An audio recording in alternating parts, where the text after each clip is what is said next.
बड़ी प्रसिद्ध लीला है। तो दुर्वासा जी यमुना पल्ली पार आके बैठ गए। सब गोपी गई ठाकुर जी के पास, बोले लाला, बोले हम बे बताओ क्या बात है। बोले एक महात्मा आयो ब्रजमंडल में। ठाकुर जी बोले अच्छा कौन सा महात्मा। बोले दुर्वासा नाम है वाको। गोपी से ठाकुर जी बोले तो कहा काम है मोते, कहा काम बताओ। बोले हम सब उनको दर्शन करनो चामे, हम सब उनको प्रणाम करनो चामे। ठाकुर जी बोले भैया देखो ये दुर्वासा तो एक ही दुर्वा है, बाकी तो मैं तो पूरी दुर्वान को खानू, मुझे प्रणाम कर लो।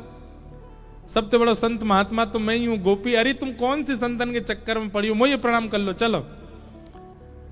अब गोपी बोली तुम्हें तो रोज ही कर ले, अब एक बार कृपा कर दो दुर्वासा जी के दर्शन करने। ठाकुर जी बोले कहां है दुर्वासा जी। बोले यमुना पल्ली पार।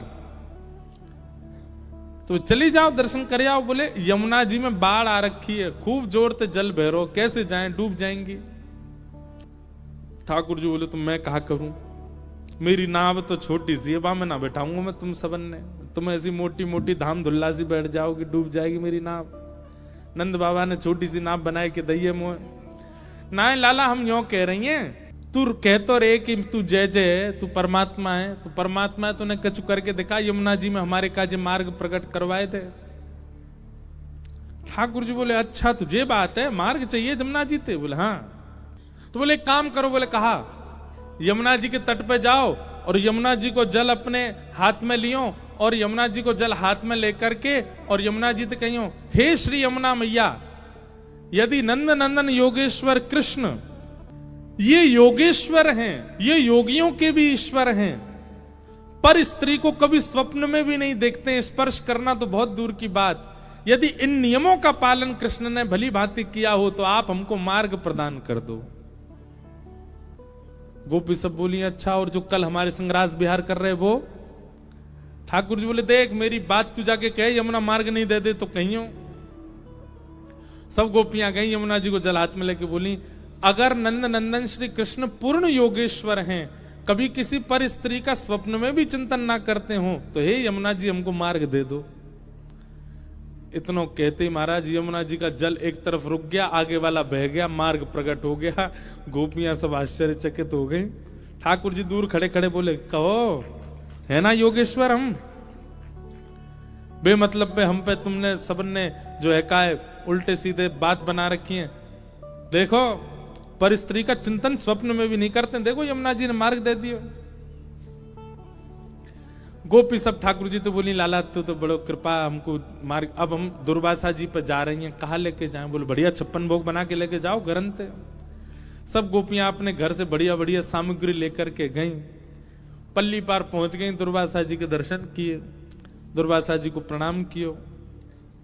दुर्वासा जी हम सब ब्रज की गोपांगनाएं हैं, आपके दर्शन को आए। दुर्वासा जी बोले अच्छा आओ, क्या लेके आई हो।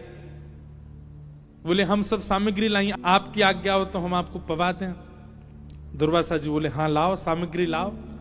एक गोपी ने पत्तल रखी, पत्तल में पूड़ी धरे, सब्जी धरे, रायतो धरे, जो जो सामग्री लेके गई सब धरती जाए।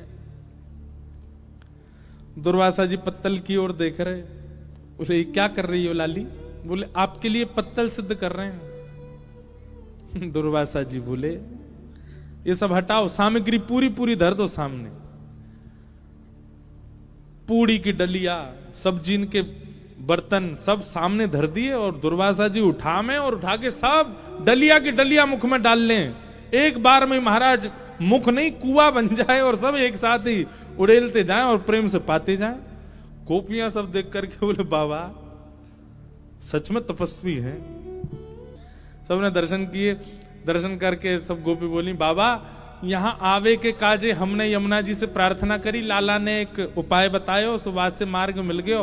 अब हम वापस जानो चाहे, यमुना जी में बड़ी बाढ़ है, आप कोई उपाय बता दो, आप तो बड़े सिद्ध महात्मा हो, बताओ। एक क्षण में तो आप सबरी पत्तल की पत्तल कहा, डलिया की डलिया उड़ेल ली आपने मुंह में, हमारे काज कछु उच्छिष्ट भी नहीं छोड़ो। अब यहां से वापस जावे को कछु आप उपाय बता दो, कोई मंत्र बताए दो। दुर्वासा जी बोले यमुना जी पे जाओ, यमुना जल लेकर के कहना श्री दुर्वासा जी केवल दूरवा ही खाते हो, और कुछ भी कभी सेवन ना करते हो तो हे यमुना मैया हमको मार्ग दे दो। गोपी सब एक दूसरे देखने लगे, बोले अभी जो हमारे 56 भोग चट्ट कर दिए वो ये कह रहे हैं दुर्वा खाते हैं। दुर्वासा जी बोले जाओ जाओ यमुना जी से कहो। सब गोपी गई, हे यमुना मैया दुर्वासा जी अगर एक दूरबा ही खाते हो तो आप मार्ग दे दो। इतने में यमुना जी एक तरफ रुक गई, एक तरफ का पानी निकल गया, मार्ग मिल गया। सब गोपियां उस पे पार हो गई, पर ताम्रवर्ण हो रहा था सबके मुखमंडल का। पल्ली तरफ ठाकुर जी खड़े। ठाकुर जी कहो गोपी दर्शन है गए दुर्वासा जी के, कैसे रहे दर्शन? आज कहां प्राप्त कियो सत्संग में? गोपी बोली एक ही चीज प्राप्त करी। बोले कहा? बोले तुम झूठे, तुम्हारो दुर्वासा झूठो, और तुम दोनों की झूठी साक्षी मानने वाली ये जमुनाऊ झूठी है, तुम सबरे झूठे हो। बोले तुम कह रहे हो तुम परम योगेश्वर, और वो दुर्वासा जी कह रहे हो वो दुर्वा खाते हैं, और दोनों की साक्षी दे रही है ये यमुना। ठाकुर जी बोले प्रत्यक्ष दृष्टि से देखोगे तो ये झूठ दिखेगा, लेकिन वास्तविकता यही है कि मैं योगेश्वर हूं। स्त्री पुरुष का भेद मेरे चित्त में नहीं आता।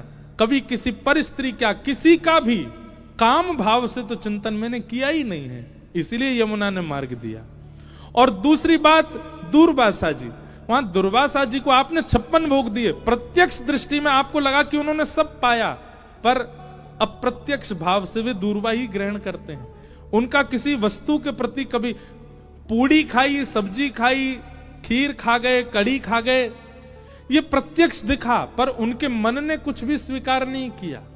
वो प्रत्यक्ष भाव से दुर्वासा ही हैं, और इन दोनों की साक्षी मानने वाली यमुना ये परम सत्या है। अप्रत्यक्ष भाव से मेरा रूप दिखा नहीं है, इसलिए तुमको बहम लग रहा है।